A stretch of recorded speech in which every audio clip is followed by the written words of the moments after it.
part of the Press Play Podcast Network.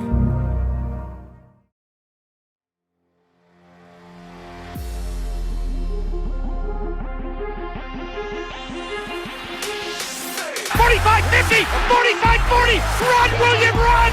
He's got blockers in front. 5, touchdown! Joshua Cribbs turns disaster into a score! Kick blocked! They blocked the kick!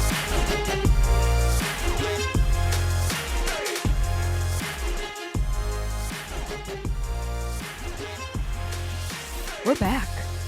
What's up, Tyvis?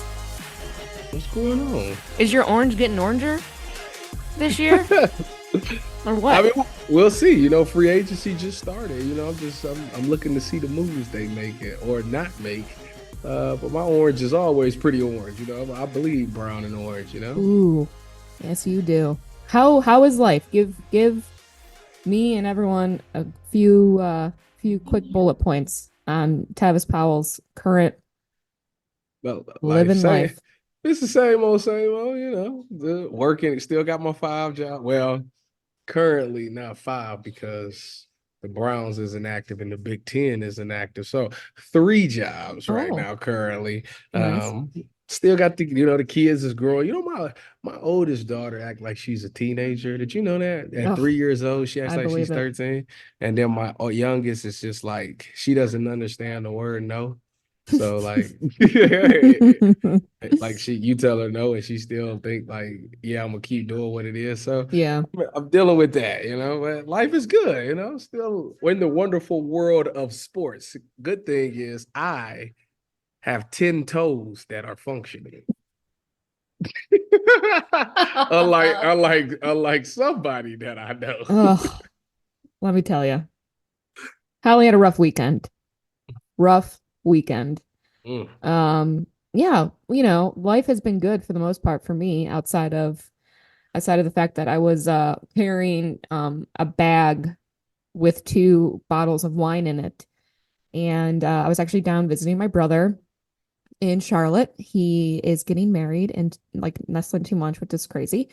And so I was down there for the bridal shower weekend, and I was carrying 2 bags, and the 1 bottle of wine broke through the bag, fell directly down straight right onto my left foot, and I'm left-handed, by the way. So you've obviously broken a bone before. Yes. Or many, right? Yes. Yeah. Okay. So you know the difference when you break something versus like bruising or whatever. Like I've stubbed my toe, like I've hurt myself, but let me tell you, that bottle fell on my foot, and it like radiated from the bottom of my legs all the way up. And I like fell in silence. Like it wasn't even like anything I could get out. I was like, you know, and just fell on the ground. I started like profusely sweating. I thought I was going to throw up. Mm-hmm. Like it's that whole feeling. And I could just, the pain was beyond. And I don't know. There's nothing they can do for it. So like I am just hobbling around. You got a cane? Taking 20 minutes to walk across the room. You know, you get a cane? No, but I had to take the elevator at the gym, which is just embarrassing. You know, because I like walk out and I'm like, no, just me. But I did order one of those boots, like those, not like the full boots, but the shoe. Yeah. How long is this supposed to be for? Is this a 6-weeker? I don't know. A couple weeks, right? Like, what do you do? I'm not going to go to the doctor. I guess I should. What? I see that you had it buddy taped. I did. I wrapped it myself. I actually was I was going to text my cousin. She's an athletic trainer, and be like, what should I be doing for this? Because the foot, the bruising is amazing. It just keeps changing. And are you icing spreading? And are you icing it and elevating it? Yeah, at night. Okay. I mean, so, you know, I'm a runner, can't run. So that really blows. So I did try to go to the gym, like do some upper body stuff and just kind of like move a little bit. And it just took forever, and it was a pain in the ass. I don't know. It's amazing when you have inconveniences in your life when you don't have them before, right? And then you do. I just So, feel bad for the toe. It's the little toe too. Hey, that's oh the yeah. worst one. That's the worst one. It was like black after like the first like 10 hours. It like didn't even look like it belonged on my body. I'm like, what is this? It looks like it was, I mean, it looks like I took a black marker and just like colored it. It's so ugly. It is so ugly. I'm over But here squinching my toes up in my shoes as yeah, you talk. enjoy that. I'm sorry to hear that. I hope Yeah, that well, I'm praying for a speedy recovery, because we need you out there running. That's your thing. I know. And the weather's about to break through, but who knows? It Yeah, just snowed. It just snowed a couple days ago. So, it wasn't gonna be I running know. anyway. I know. Yeah, I mean, it is what it is. I'm working through injuries, just Hey, like any welcome to other the professional welcome. athlete. Yeah, welcome to the life. You gotta still get things done. I know, yeah. I know. So that's the latest within the last whatever like 6 weeks I think it's been since we recorded. Took a little bit of a break after the season to take a break like everybody else. We didn't get to go on these fancy lavish vacays that some of these players probably did, but it's okay. Well, I mean, We're still listen, here. I've been dying to ask you this question all day. Oh, oh no. When you got the news that it was Jameis, not Joe, and then you Yeah. find out that Joe didn't even get offered a contract, what did you think of that?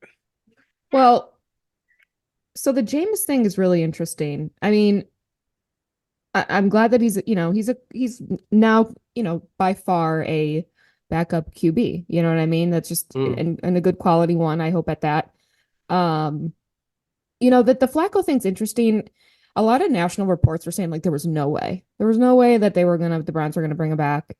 It was really one of the local reporters. And yeah, Joe said that he wanted to come back, and sure, like it would be all great if that was the case, but I don't think Joe's really done. I think he's gonna get a start. I think he could get a starting role somewhere. Where? I So don't let me know. so let me tell you about this because it was very interesting. I was fortunate enough to talk to Joe Flacco. Way like maybe a couple months ago, like after the season, Oh, did he you? came. Yeah, he came on the Ultimate Cleveland Sports Show. We got to talk to him for a little bit. Really good guy. I got to tell him that me and him Yeah. he didn't even realize that him and I were teammates. He was teammates with probably the best safety that the NFL has ever seen, Wait, and he which didn't even team? realize. Denver, but he wasn't there because he had messed his neck up, Oh, and okay. I was on practice squad, so like we didn't cross paths.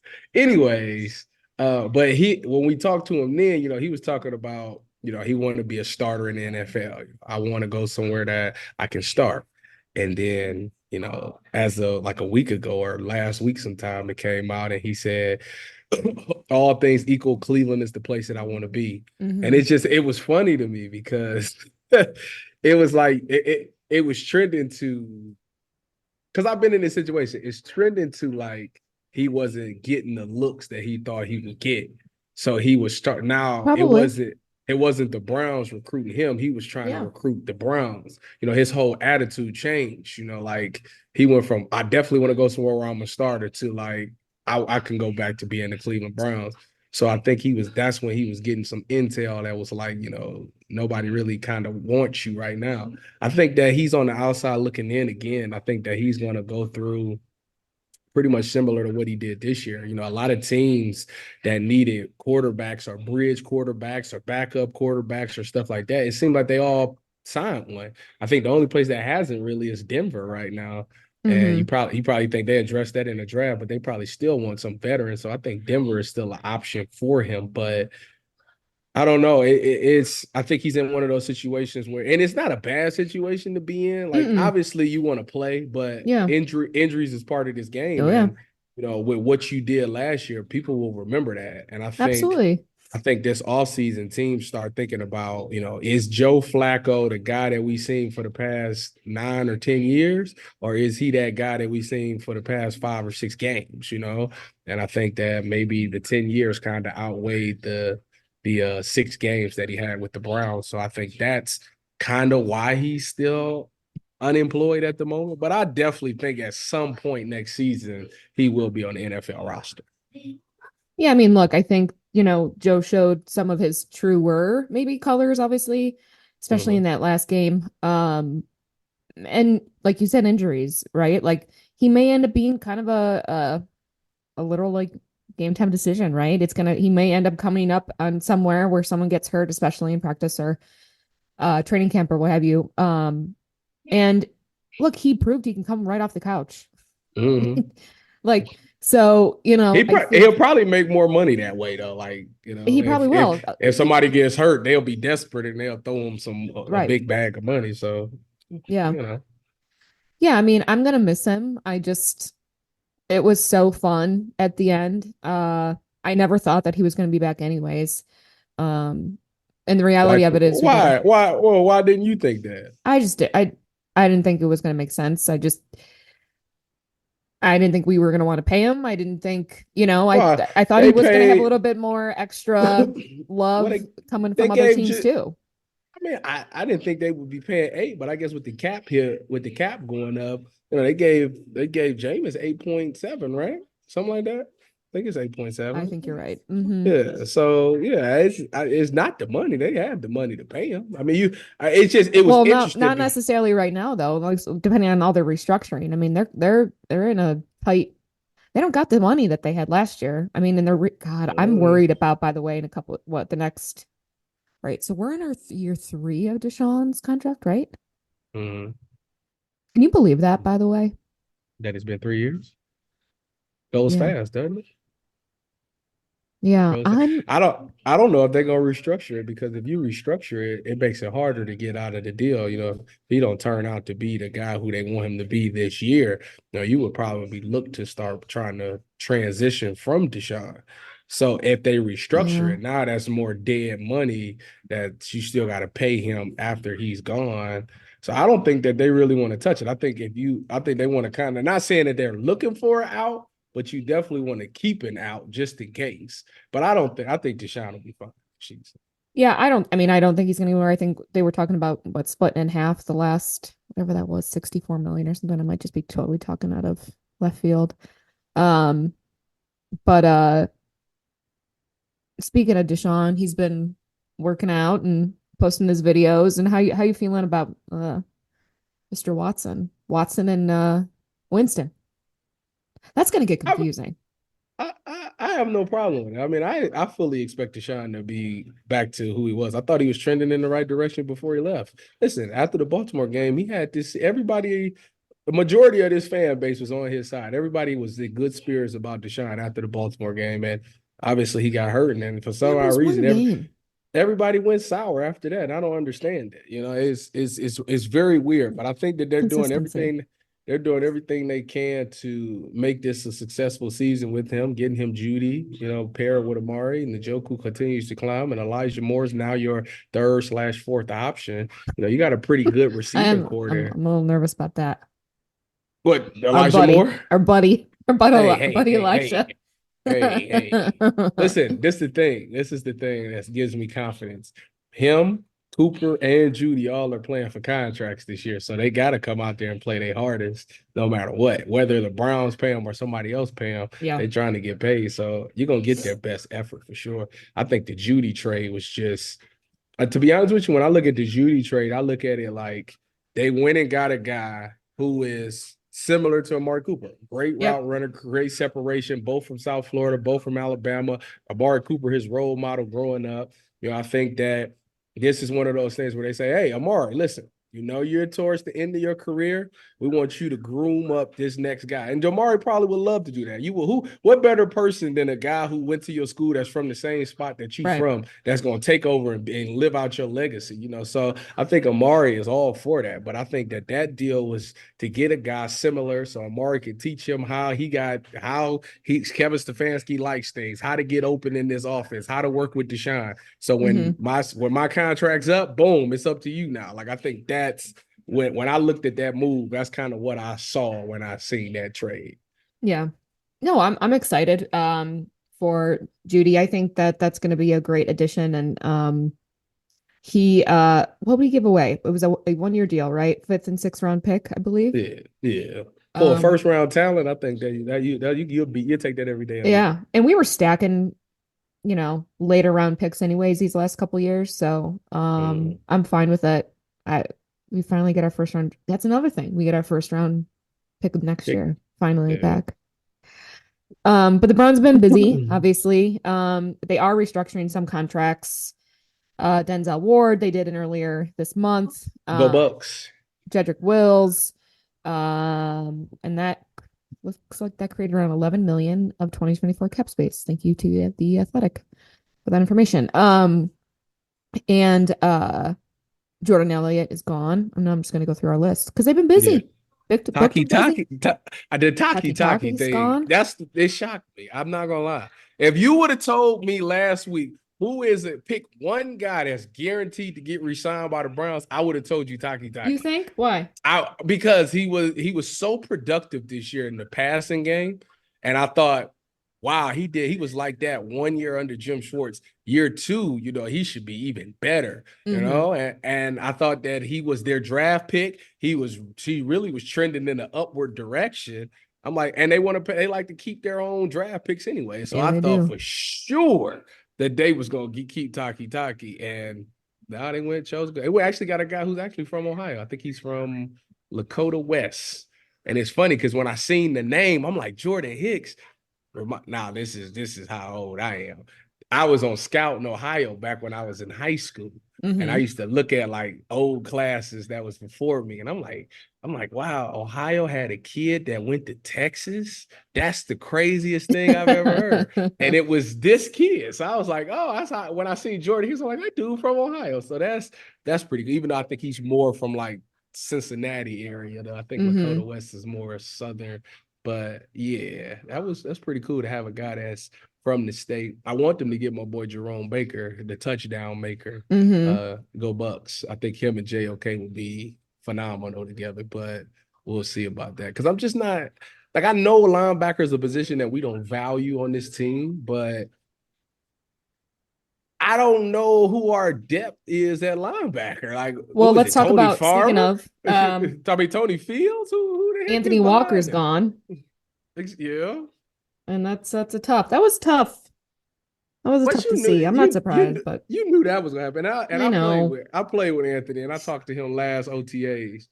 But we know what he did off the field for that team, Yeah, but like I said today on the UCSS, I was always told by the vets, you can't make the club in the tub, and that's just what it is. Like the best ability is availability, and he just continued to get hurt. Now, I think if he gets healthy, he's as good as any linebacker that I've ever been around.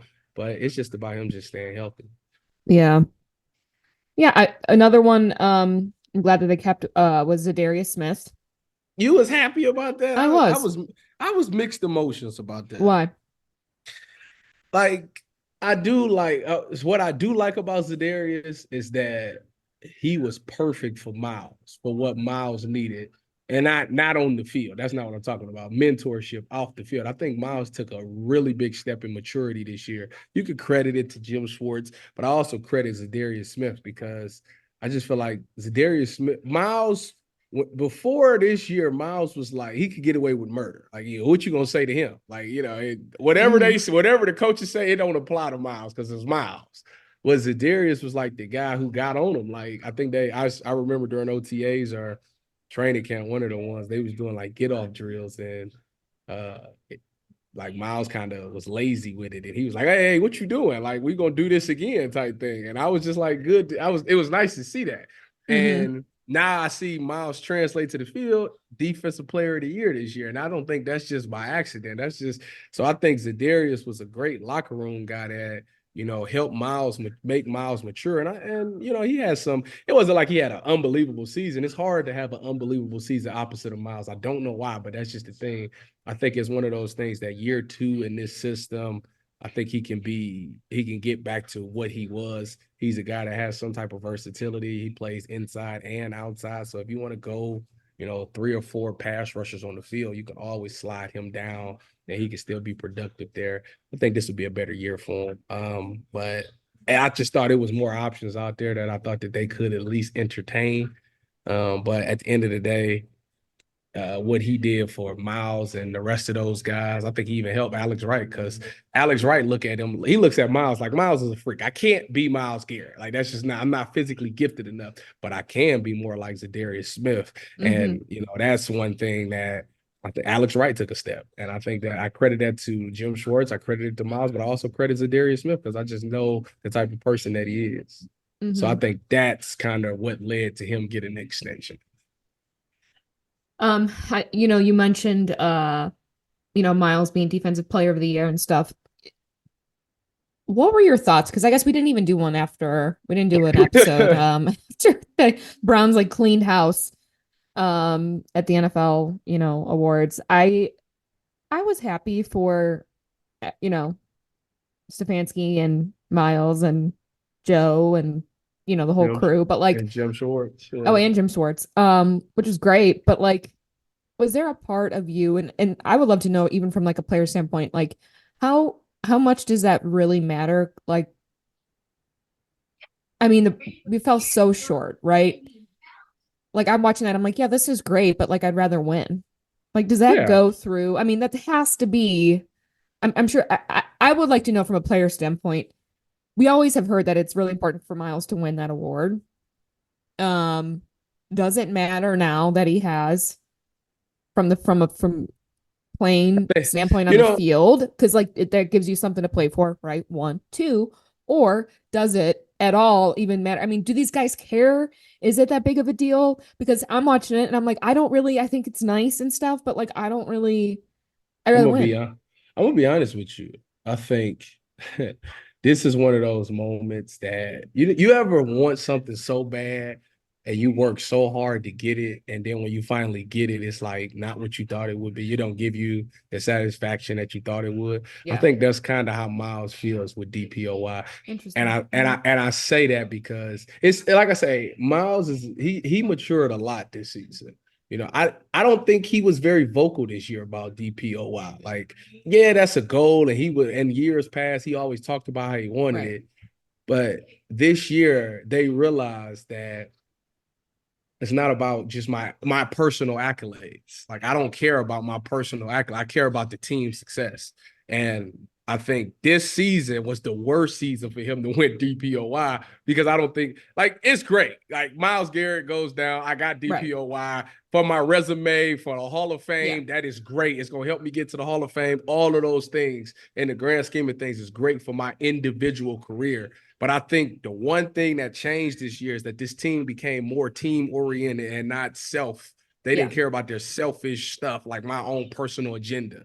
And I think that's why none of them they got the awards, but none of them was happy with the award because it's like, I don't want this. I want the ring. Like we did all this to win the championship, and we had it, and we were so good, and it was just a perfect year for us to win it all, and we didn't. So I think that's what happened. They fell into that this year. I think when they look back on it, like, yeah, that's cool. Like, yeah, great. I won it. But I think that they were so big on the bigger picture of winning the ring because they knew that talent-wise, they could match up with anybody. They was overcoming the odds every single week.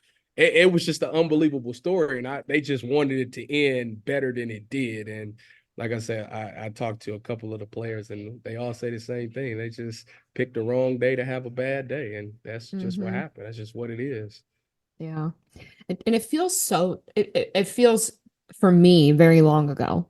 Like it's amazing how quick of a flip of a switch it can be. Sometimes I feel like maybe 2020 kind of lingered a little bit with the excitement, and they did win, one. But they say that the NFL season begins, like the day after the Super Bowl, right? Like you're back and you're moving on. So for you, what is one thing from an off-season standpoint that you want to make sure the Browns, and not necessarily a position, no, it doesn't have to be, could be, but is there something that for you that you're like, Browns really missed this last year? This has to be addressed, and again, it doesn't have to be a player or position. When I look at it, and I've sat back, I sat around and I thought about this because I got time on my hands nowadays. Oh, there's 3 jobs, not 5.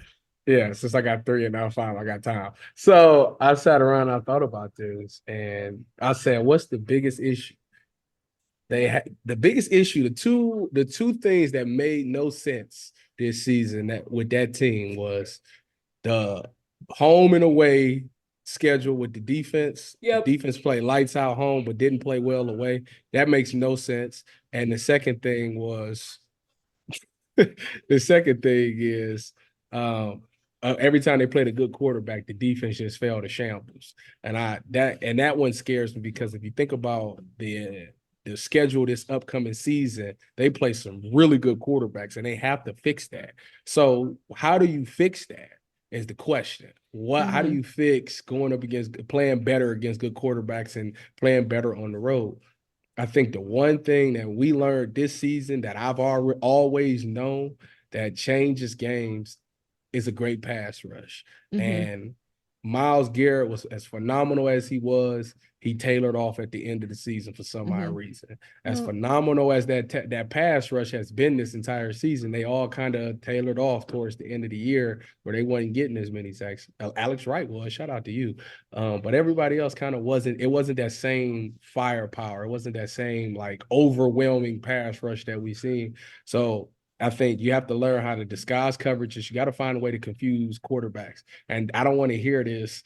These quarterbacks been in the league. They seen all the disguise. That's not true because I watched Tom Brady against the Los Angeles Rams in the Super Bowl struggle for an entire half of a Super Bowl because he could not figure out what they were in. So don't tell me the greatest quarterback of all time could struggle in year whatever. He was probably like year 15 at the time. And you telling me that the rest of these guys can't. So you got to figure out a better way to disguise your coverage, and you got to find a way to win more on the pass rush side. Pass rush overcomes a lot of things. It makes up for if you do have a good quarterback or if they do have a good wide receiver, the quarterback is overwhelmed and can't get the ball to him, or he's forced to get rid of it early. That takes away a lot of those things. And that's something that I think that they can rev up, amp up, and get better at. So pass rush, pass rush, pass rush. Got it. Yeah, and for me, I mean, the Deshaun thing, I feel like I'm getting mixed feelings from a lot of people of whether or not, like you said, you're like, oh yeah, he's gonna be fine. Like you're not worried. I am worried, and I think I'm worried I'm worried about if he's ever gonna be what he was. I mean, we've seen these glimpses, sure, right? The Ravens game was absolutely one of those. We also saw some really boneheaded, stupid decisions that he made throughout, this, whatever was it, 6 games that he played this year, or 8 games? Eight games? 6 games, then 8 games, maybe. And that's the other thing, staying healthy. I think there's still 2 of those lawsuits out there that he's dealing with. I'm pretty sure. I just, there hasn't been that, I haven't really felt or seen that drive for him to be here. And I know that sounds like kind of year 3. That's why I was like year 3. I don't know. I know he's practicing out in LA. I know he's doing everything out there. I know that all of his shit's out there. I know of his people and his workouts, and he doesn't need to stay in Cleveland. I totally get that. I think there just feels for me a disconnect. I can't put my finger on it. I feel like the fact that we're still questioning it is a sign. I'm happy though that for me, the Browns, they addressed the backup QB situation right away, which I think is huge. Leaving it up to DTR and PJ Walker. Like, oh, you talking about the winner? That winner, PJ Walker? Oh my God. We should have never waited that long and got rid of, and that just goes to show that like you need a good what's the term I'm looking for? Understudy. Good backup quarterback. Understudy. That's a theater term, Tyvis. I don't know why, but why is everybody so worried about the shot? Like, well, what have we seen that makes you feel very confident the other way? I can say that to me, Deshaun played the worst game or the only bad game where I was like, dude, what are you doing? Was the Pittsburgh game. That was the only time that I was like, like, wow, because it looked bad and he kind of lost that game. Outside of that, I mean, Tennessee game, he was good. Cardinals game, it was the Cardinals. And the second half of the Ravens game was good. So I'm The just first half like, of the Ravens game was really bad, though. but the second half speaks so much value, so It many does. volumes to me because you know who else did something like that? Joe Flacco. Joe Flacco did something like that. The Chicago But game, Joe was proven. Do Joe you know what I'm Joe saying? Joe stunk it up in the first half too. It was like, dude, what are you doing? But He then he did, but bounced back at it. So it was like I don't know, like why is it that people like, oh yeah, like Joe did, like because there I hasn't and been, he then hasn't proven anything, Tyvis. Like he and really then hasn't.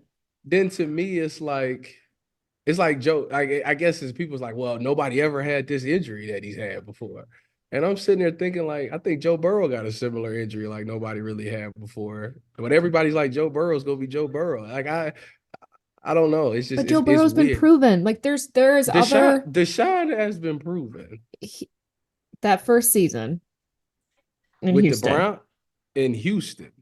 That's about it. That's really all we've been able to really go off of there. Where he's been anywhere consistent. And again, I mean, I'm hoping that he does come out and like blow my socks off. Okay. I just don't there is a concern there, and I don't know how we pretend like that does not exist because it does. It's an elephant in the room. It's a smaller elephant, but it's there. And it is. I'm a little worried about it. I'm happy the Browns though went ahead and got some, like I said, understudy to help us out if he does go down again and if he goes down again early. Um and I wish I would have felt great with Joe, but that's fine. Jameis Winston is yeah, it's like Jameis the man. Winston's trainer. It's like his trainer always says. What he say? He just said, "Be prepared." I tell you what, the best thing about Jameis is it's gonna be some great sound bites. Oh yeah. And if anybody needs some bonus money at the end of the game, he is all for helping you get your bonus. So yeah, I'm cool with Jameis. I think he fits what they want to do anyways. I think that, they want to air it out. Obviously, things are going to be more pass heavy. Is Mm-hmm. the Nick Chubb conversation is the interesting one because It they is. still haven't restructured the deal. I We don't haven't talked see about him yet. him. Yeah, I don't see him leaving. But I get, but you know what? I thought that some of these running back deals wouldn't be as good as they are. So it's actually kind of saving them a little bit because it's like at first I'm thinking maybe they're gonna try to make him take like 6 million instead of like the 15 that he's supposed to get and try to knock it down to 6. But I don't think that'd be the case. I think they could give and get away with like 8, 9, 10 million and still be fine. Like make the rest up in incentives and stuff like that. So Mm-hmm. yeah, it's gonna be I just think that to me the biggest question mark is what the offense is going to look like. How much different is it going to be? Who's calling the plays? Even though I think that the who calls the plays is overrated. I No, think I that's know you do. We disagree on that, but that's fine. a lot of people like because it's not about who calls the plays, Holly. Like all week, it's about who comes up with the play sheet. That's what's important to me. The play sheet. Whoever, like every coach got this long sheet that sits in front of their face like this. But like whoever got the plays that's like on third down, we could call this first and second and the short. Like that's the most important job. Because anything after that, you just any, many, money mowing off of that. So I don't think who's actually calling the plays matter. I think who comes up with the play sheet matters. But you know what? Speaking of changes, I gotta tell you about this big change that I had. Okay, and Tell me. this right here is more life changing than anything that the Browns could never do right now. Okay, so I learned about this manscape. And I gotta tell all the men about this. I think women could use it too, but specifically, I'm talking to the gentlemen across the nation on this one. This is a big urgent message, and y'all can never say that I didn't do nothing for you. But I want y'all to know that this episode is brought to you by Manscaped. The brand that took your balls to space is now launching them in Ultra Spheres, introducing the Lawnmower 5.0 Ultra. Woo, that thing is a spaceship. Featuring a new cutting-edge design and next-generation dual skin-safe blade heads for different shades. So you can get it low, you can have it however you want to do it. You can dress it up. It's crazy. It's pretty much a spaceship to take your boys downstairs to the next level. Join the 9 million men worldwide and me who trust Manscaped with the brand new Lawnmower 5.0 by going to manscaped.com for 20% off plus free shipping. High tech for low places. Manscaped. Ooh, I'm telling you, Holly, listen, I decided to get one, okay? I did. Okay. It started with my brother-in-law. My brother-in-law was telling me about it, right? Okay. And I'm just like, okay. But then I start hearing more rumbles about like this man. Let me see. Let me see. I got to see the hype. That's what I'm here for. I'm here to test things out and tell the world about it. I got that Manscaped, and it's a game changer. It definitely is a game changer. You feel fresh. Yeah. Itching. They got the sprays. They got some deodorant for you. You got the little newspaper that you stand on top of. It's amazing. So if you don't have one, please look into it. And thank me later.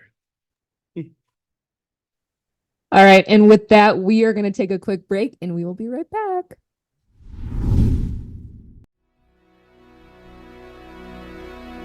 Hey everybody, it's Sam Amico from Cavs on the Break NBA podcast. Be sure to give us a listen for all your Cleveland Cavaliers recaps, analysis, breakdowns, draft talk, free agency. The list goes on and on. Give us a listen, Cavs on the Break NBA podcast.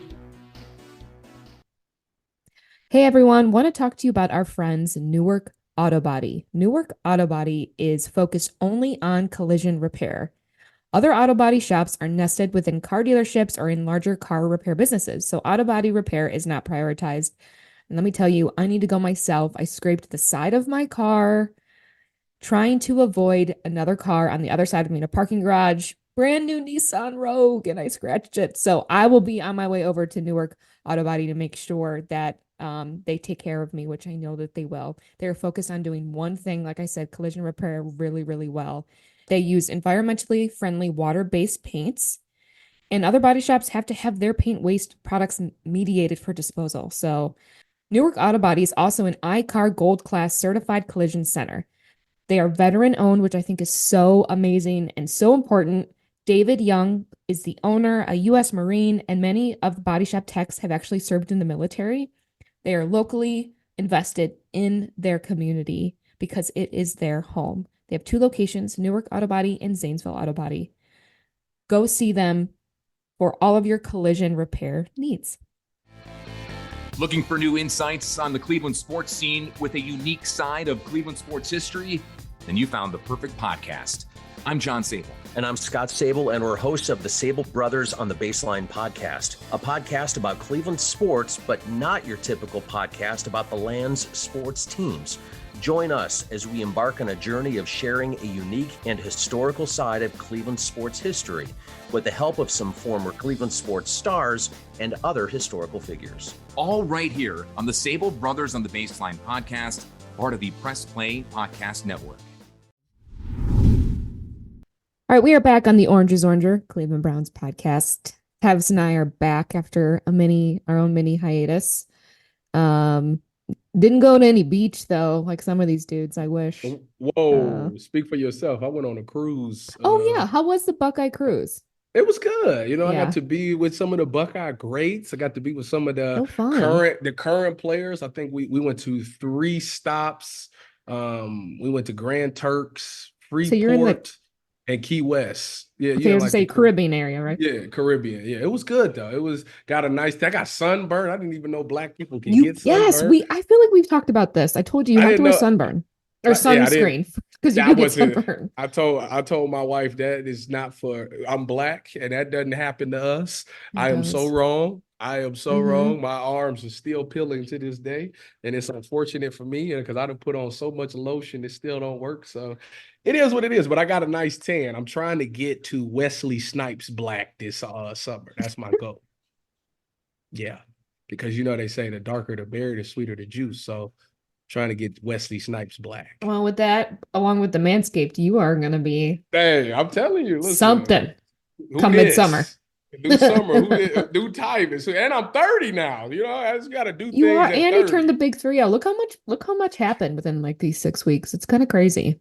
Yeah, life come at you. I feel like I'm in my prime. 30 don't feel like nothing. I feel like I could, if the Browns called me today, I would drop 15 pounds and I would still go out there and be effective. You got to run since I can't. You got to run for me. See, that's the thing. See, the way my knee is set up, my left knee, it's my left knee. I got quad tendonitis, and when it comes back, it comes with vengeance. So that's the problem. Well, fine, but you want to get back into that shape. You know what I do? You know what I do? Peloton. Peloton. Did you get a Peloton? I've been had one since COVID. Yeah, I love them. They're great. It is. Me and Sherm get on it and we be racing each other on there. Nice. It's actually very competitive. But I haven't beat him not one time. That dude is amazing. I want to sit in on this. Bike. He amazing on that bike. Oh my God. Wait, so you guys can race each other? That's crazy. Yeah. You two? Yeah. I mean, like, are you guys in a bigger, are you in a class? We're in a, I wouldn't call it a live class, but people, when you do a class, you know, it shows like who's here.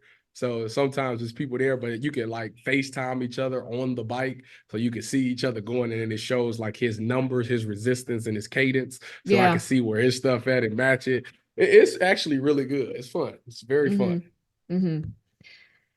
Yeah, big fan of the Peloton. You know, it's our off season too. It's your off season, Tyvis. So keep in shape. Got to work through all this Browns news. Let's hope that the drama stays to a minimum. I don't think it's gonna be any drama. But you know what? Andrew Berry's known for a splash move, and as good as the Jerry Jeudy trade is, I don't consider that a splash. So I'm still waiting to see what the big move is. I think it's gonna be a defensive tackle. Just out of it's a guess of mine. Yeah. You know, I agree. I'm thinking that the drama for the most part should stay pretty low and quiet, I hope. And we'll be looking to the draft, even though the draft is not going to be that exciting. I think I'm going to try and go. It's in Detroit. Should try and go, but I think I'm going to go for work. You're going to drive? Well, it's only 2.5 hours? Yeah. Something like that. I don't know if I'm working this year or doing the draft coverage this year. So we'll see. They haven't phoned. Will you go? No. Are you kidding me? No. Well, I don't know. It's in Detroit. It's not far. That's why I'm wondering. Nah. Because if can you imagine if you did, we could go together. Yeah, I'm not going. The only way I'm working the draft this year is if they call me and say, "Hey, last year you did such an amazing job." Which, by the way, let me speak to that for just a split second. You know, the Cleveland Browns got this thing where they have a great owner. Jimmy and Dee Haslam do a wonderful job, and they do this thing where they like to pay people early. They pay players early because they see the potential and they want to get ahead. So they like offer them the contract early. And people be like, "What the heck are you doing?" But then you find out like, "Oh, like you getting them for technically a discount."